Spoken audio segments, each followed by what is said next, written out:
சீமந்தத்திற்கு எங்களால் வர முடியவில்லை, மன்னிக்க வேண்டும். கண்டிப்பாக வந்து கலந்து கொள்ள வேண்டுமென்றுதான் நினைத்தோம். ஆனால் கடைசி நேரத்தில் வர முடியாமல் போய்விட்டது. பரவாயில்லை. வர முடியாமல் போனதற்கு என்ன காரணம்? யாருக்கும் ஏதேனும் அசௌகரியமா? அப்படியொன்றும் இல்லை அல்லவா? தாங்கள் சீமந்தத்திற்கு அவசியம் வருவீர்கள் என்று எதிர்பார்த்தோம். ஏதாவது தகுந்த காரணம் இருக்கும் என்று சரி பிறகு தெரிந்து கொள்ளலாம் என்று விட்டுவிட்டோம். என்னவாயிற்று? ஒன்றுமில்லை நம்பிகளே. நாங்கள் புறப்பட தயாராக இருந்தபோது எதிர்பாராமல் என் ஒன்றுவிட்ட தமையன் தன் குடும்பத்தோடு திடீரென்று வந்துவிட்டான். அதுவும் வெகு நாட்களுக்கு பிறகு வருகிறான். என்ன செய்வது? எங்களால் ஒன்றும் சொல்ல முடியவில்லை. வாருங்கள் வாருங்கள். சீமந்தம் நல்லபடியாக நடந்து முடிந்ததா? எங்களால் தான் வர முடியாமல் போய்விட்டது. தவறாக எடுத்துக்கொள்ள வேண்டாம். பரவாயில்லை அம்மா. பெரிய நம்பிகள் எல்லாவற்றையும் சொல்லிவிட்டார். சற்று நேரத்தில் தளிகை முடிந்துவிடும். அமுது செய்துவிட்டே செல்லலாம்.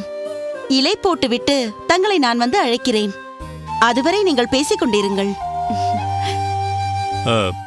சொல்லுங்கள் திருமலை நம்பி, ஏதேனும் முக்கியமான விஷயமா? அது பெரிய நம்பிகளே, ஒரு சிறிய அசம்பாவிதம் நடந்துவிட்டது. அதை பற்றித்தான் உங்களிடம் பேசிவிட்டு செல்லலாம் என்று வந்தேன். கொஞ்சம் மனதுக்கும் சரியில்லை. அசம்பாவிதமா? என்ன நடந்தது? சீமந்தம் எல்லாம் சிறப்பாகத்தான் நடந்தது, அதிலொன்றும் குறையில்லை. ஆனால் அங்கே ஏற்றிருந்த குத்து விளக்கில் காந்திமதியின் புடவை தலைப்பு பட்டு கொஞ்சம் எரிந்து விட்டது. அதுதான் அங்கிருந்தவர்களின் மத்தியில் ஒரு பெரும் அதிர்ச்சி ஏற்படுத்திவிட்டது. அதை அவசகுணமாக கருதி ஏதோ பெரியதாக நடந்துவிடப் போகிறதோ என்று ஒரு பயம், ஒரு கவலை. கவலைப்பட வேண்டாம் நம்பிகளே. புடவையில் தானே தீப்பற்றியது. காந்திமதிக்கு ஒன்றும் நேரவில்லையே. அதெல்லாம் ஒன்றும் நேரவில்லை. புடவையில் தீப்பிடித்த உடனேயே அதை பார்த்து அனைவரும் அணைத்து விட்டோம்.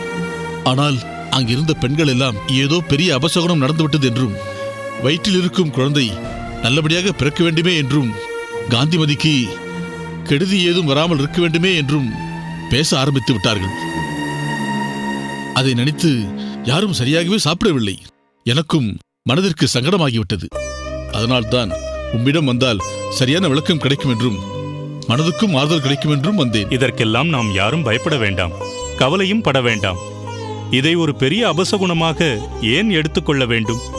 நம்முடைய கவனக்குறைவு, அவ்வளவுதான்.